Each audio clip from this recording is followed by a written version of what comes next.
ಬೆಳಗಾವಿ ವಿಭಜನೆ ಕೂಗು ಕೇಳಿ ಬರ್ತಾ ಇದ್ದಾರೆ. ತಮ್ಮ ಅಭಿಪ್ರಾಯ ಏನಿದೆ? ಬೆಳಗಾವಿ ವಿಭಜನೆ ಬಗ್ಗೆ ನಾವು ಸುಮಾರು 20 ವರ್ಷದ ಹತ್ರ ಹೋರಾಟ ಮಾಡಿದ್ವಿ. ಬೆಳಗಾವಿ ವಿಭಜನೆ ಆಗಬಾರ್ದಂತೇಳಿ. ಬೆಳಗಾವಿ ವಿಭಜನೆ ಆಗಬೇಕಾದ್ರೆ ಇಲ್ಲಿಂದು ಒಂದು 40 ಕಿಲೋಮೀಟರ್ 50 ಕಿಲೋಮೀಟ್ರಲ್ಲಿ ತಾಲೂಕುಗಳದಾವ, ಭಾಳ ದೂರ ಇಲ್ಲ. ಅಂಥದ್ದು ಬೆಳಗಾವಿ ಜಿಲ್ಲೆ ಹೊಡೆಯುವಂಥ ಕೆಲಸ ರಾಜಕಾರಣಿ ಮಾಡ್ತಾ ಇದ್ದಾರೆ, ಆದರೂ ಯಾರು ಮಾಡ್ತಾ ಇದ್ದಾರೆ ಗೊತ್ತಾಗ್ತಾ ಇಲ್ಲ. ಬೆಳಗಾವಿ ವಿಭಜನೆ ಬೇಕಾದರೂ ಅವರಿಗೆ ಬೆಳಗಾವಿ 2ನೇ ರಾಜಧಾನಿ ಮಾಡಲಿ, ಆಮೇಲೆ ವಿಭಜನೆ ಬೇಕೆ ಮಾತಾಡಲಿ, ನಾವಿಲ್ಲ ಅನ್ನೋದಿಲ್ಲ.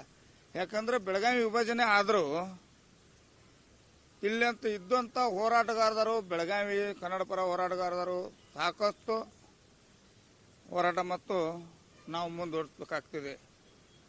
ಯಾಕೆಂದ್ರೆ ಇದು ನೋಡಿ, 2004ರಲ್ಲಿ ಸುಪ್ರೀಂ ಕೋರ್ಟು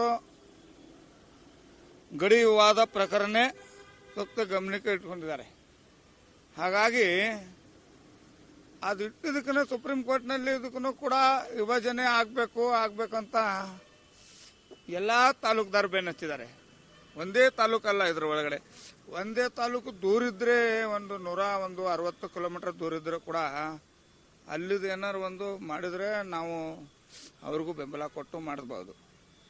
ಹಾಗಾಗಿ ಇಲ್ಲಿ ಇದ್ದಂಥ 50 ಕಿಲೋಮೀಟರ್ 40 ಕಿಲೋಮೀಟರಲ್ಲಿ ತಾಲೂಕುಗಳಿದಾವೆ. ವಿಭಜನೆ ಒಂದೊಂದು ತಾಲೂಕಿಗೆ ಇದು ಬೆಳಗಾವಿ ಜಿಲ್ಲೆ ಹೊಡೆಯುವಂಥ ಕೆಲಸ ಮಾಡಿದ್ರೆ ನಮ್ಮ ಹೋರಾಟ ಬೆಳಗಾವಿ ಅಖಂಡ ಇರಬೇಕನ್ನುವಂಥ ನಮ್ಮ ನಿರಂತರವಾಗಿ ಹೋರಾಟ ನಡೀತಾ ಇದೆ. ಈಗಾದರೂ ನಡೀತಾ ಇದೆ, ಮುಂದಾದರೂ ಅವರು ವಿಭಜನೆ ಮಾಡಿದರು. ಈಗ 18 ಶಾಸಕರುಗಳಿಗೆ ಸರ್ಕಾರ ಅವರಿಗೆ ಸಭೆಯನ್ನು ಕರೆದಿದ್ದಾರೆ. ಅವ್ರ ಜೊತೆಗೆ ಬೆಳಗಾವಿ ಇದ್ದಂಥ ಕನ್ನಡಪರ ಸಂಘಟನೆಗಳು ನಮ್ಮನ್ನು ಕರಿಬೇಕು. ನಮ್ಮನ್ನು ಕರೆದ ನಂತರ ಅದು ಏನು ಚರ್ಚೆ ಆಗ್ತಿದೆ ಅದು ವಿಭಜನೆ ಬಗ್ಗೆ ಮುಂದೆ ಮಾತಾಡ್ತೇವೆ.